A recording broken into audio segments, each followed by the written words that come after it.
circle is a loop of arteries at the base of the brain. This loop is going to allow for redundant blood supply, or a backup route known as collateral circulation. And the theory behind this is that if one vessel becomes blocked, there would be an alternative route around the circle to reach the area that would have been supplied by that vessel directly.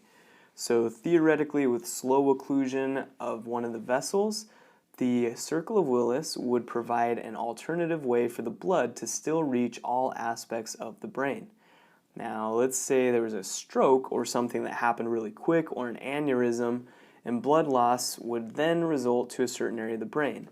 Now, we wouldn't automatically have the blood compensated for with that lost vessel, but in slow filling or occlusions of the vessels with atherosclerosis, it could be possible to provide a backup blood supply to all aspects of the brain through this arterial circle.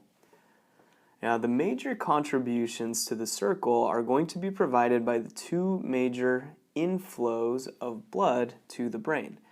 The anterior route of blood to reach the brain is the internal carotid artery on both the right and the left sides. So we're going to have on the left side of the skull an internal carotid artery ascending up to this loop, and on the right side of the individual's skull. Now, the internal carotid artery is a major blood vessel that is going to supply the anterior and lateral aspects of our brain. And the major vessels branching off of this that I want to highlight are the middle cerebral artery and the anterior cerebral artery. So the internal carotid artery is essentially going to split into a branch that goes laterally out towards the parietal and temporal lobes, and an anterior branch that's going to go towards the frontal lobes. The right and left sides are going to be connected by a small vessel known as the anterior communicating artery. And this is really what's going to connect the right and left sides' blood supply anteriorly within our brain. The other route for blood to come into the brain is through the vertebral arteries, again paired right and left. These two vessels are going to ascend up through foramen magnum with the spinal cord, and then they merge together to form a vessel known as the basilar artery. Now we can see that there are multiple branches coming to the cerebellum and brainstem off of the basilar artery, as well as the vertebral arteries. However, I'm not concerned with memorizing those at this time. The basilar artery is going to be the midline unpaired vessel formed by the junction of the right and left vertebral arteries, and it's going to terminate as the posterior cerebral artery.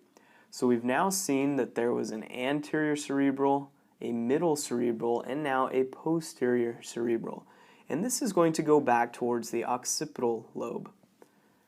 Now, the communication between the anterior blood supply from the internal carotid artery and the posterior blood supply from the vertebral arteries is through the small posterior communicating artery.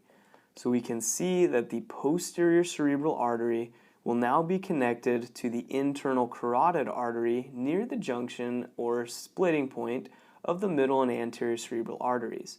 So the posterior communicating and anterior communicating arteries are the key vessels to make this loop function.